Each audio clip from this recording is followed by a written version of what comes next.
ಭಾರತ ಪಾಕಿಸ್ತಾನ ಗಡಿಯಲ್ಲಿ ಯುದ್ಧ ಭೀತಿ ಜೋರಾಗ್ತಾ ಇದೆ. ಕಾಶ್ಮೀರಕ್ಕೆ ಹೆಚ್ಚಿನ ಯೋಧರನ್ನ ರವಾನೆ ಮಾಡಲಾಗಿದೆ. ಇದೀಗ ಬರ್ತಿರುವಂತಹ ಒಂದು ಮೇಜರ್ ಬ್ರೇಕಿಂಗ್ ನ್ಯೂಸ್ ಇದು. ಕೇಂದ್ರ ಗೃಹ ಸಚಿವಾಲಯದ ಆದೇಶದಂತೆ ಅಲ್ಲಿಗೆ ತುಕಡಿಯನ್ನ ರವಾನೆ ಮಾಡಲಾಗಿದೆ.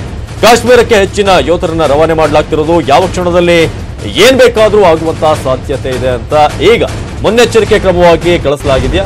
ಭಾರತ ಪಾಕಿಸ್ತಾನದ ಗಡಿಯಲ್ಲಿ ಯುದ್ಧ ಭೀತಿ ಹೆಚ್ಚಾಗ್ತಾ ಇದೆ. ಸಿಆರ್ಪಿಎಫ್ನ 45 ತುಕಡಿ, ಬಿಎಸ್ಎಫ್ನ 35 ತುಕಡಿ, ಎಸ್ಎಸ್ಬಿ ಹಾಗೂ ಐಟಿಬಿಪಿಯ ತಲಾ 10 ತುಕಡಿಯನ್ನ ಅಲ್ಲಿಗೆ ಕಳಿಸಲಾಗಿದೆ.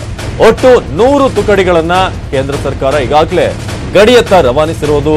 ಹಾಗಾಗಿ ಈಗ ಬಹಳಷ್ಟು ಕುತೂಹಲ ಮೂಡ್ತಾ ಇದೆ. ಇನ್ನೊಂದು ಕಡೆ ಪ್ರತ್ಯೇಕತಾವಾದಿಗಳ ಬಂಧನ ಕೂಡ ಏನಿದೆ. ಒಬ್ಬ ಪ್ರತ್ಯೇಕತಾವಾದಿ ನಾಯಕರ ಮನೆಗಳ ಮೇಲೆ ಅಲ್ಲಿ ರೇಡ್ ಆಗಿದೆ, ಕೆಲವರ ಮನೆಯ ಮೇಲೆ. ಜೊತೆಗೆ ಒಬ್ಬನನ್ನ ಯಾಸಿನ್ ಮಲಿಕ್ ಆತನನ್ನ ಕೂಡ ಈಗ ಬಂಧಿಸಲಾಗಿದೆ ಅನ್ನೋದು ಮಾಹಿತಿ ಲಭ್ಯವಾಗ್ತಿರೋದು. ಹಾಗಾಗಿ ಈಗ ಒಂದ್ ರೀತಿಯಾಗಿ ಎಲ್ಲಾ ಕಡೆ ಚುರುಕಿನ ವಾತಾವರಣ, ಜೊತೆಗೆ ಇನ್ನೂ ಹಲವಾರು ನಾಯಕರ ಪ್ರತ್ಯೇಕತಾವಾದಿಗಳ ಬಂಧನ ಆಗುವಂತಹ ಚಾನ್ಸಸ್ ಕೂಡ ಇದೆ. ಹಾಗಾಗಿ ಸದ್ಯಕ್ಕೆ 10 ಪ್ರತ್ಯೇಕತಾವಾದಿ ಮುಖಂಡರ ಬಂಧನದ ವಿಚಾರದಲ್ಲಿ ಈಗಾಗಲೇ ಯೋಚನೆ ಆಗಿದೆ. ಲೋಕಸಭೆ ಚುನಾವಣೆ ಹಿನ್ನೆಲೆಯಲ್ಲಿ ಅವ್ರನ್ನ ಬಂಧಿಸಲಾಗ್ತಾ ಇದೆಯಾ ಅನ್ನೋ ಒಂದು ಪ್ರಶ್ನೆ ಕೂಡ ಮೂಡ್ತಿರುವಂತದ್ದು.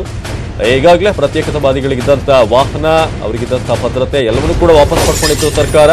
ಇದೀಗ ಲೋಕಸಭೆ ಚುನಾವಣೆ ಕೂಡ ಹತ್ರ ಬರ್ತಾ ಇದೆ. ಸೋಮವಾರ ಸುಪ್ರೀಂ ಕೋರ್ಟ್ನಲ್ಲಿ ಆರ್ಟಿಕಲ್ 35A ಕುರಿತು ವಿಚಾರಣೆ ಕೂಡ ಇದೆ.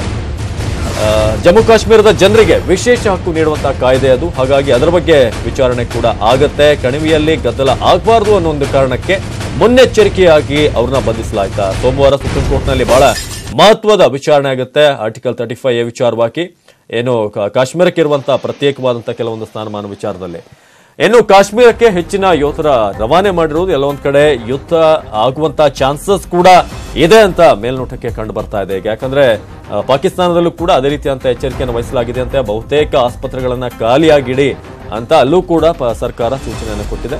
ಅದೇ ರೀತಿಯಾಗಿ ನಿನ್ನೆ ಸೇನೆಯ ಕಡೆಯಿಂದ ಕೂಡ ಒಂದಷ್ಟು ಎಚ್ಚರಿಕೆಯನ್ನು ಕೊಡ್ತಾ ಇದ್ರು. ನಾವು ಕೂಡ ರೆಡಿ ಅನ್ನೋ ರೀತಿಯಾಗಿ ಇನ್ನು ಇಮ್ರಾನ್ ಖಾನ್ ಅವರು ಕೂಡ ಮಾತನಾಡ್ತಾ ಹೇಳ್ತಾ ಇದ್ರು, ನಾವು ಯುದ್ಧ ಬಯಸೋದಿಲ್ಲ, ಒಂದ್ ವೇಳೆ ಅಂತ ಪರಿಸ್ಥಿತಿ ಬಂದ್ರೆ ನಾವು ಕೂಡ ತಕ್ಕನಾದ ಉತ್ತರವನ್ನ ಕೊಡ್ತೀವಿ ಅಂತ. ಅದಕ್ಕೋಸ್ಕರ ಈಗ ಭಾರತದ ಗಡಿಯಲ್ಲಿ ಭಾರತ ಕೂಡ ತನ್ನ ಒಂದು ಸಿದ್ಧತೆಗಳನ್ನ ಮಾಡ್ಕೊಳ್ತಿರುವಾಗ ಕಾಣ್ತಾ ಇದೆ.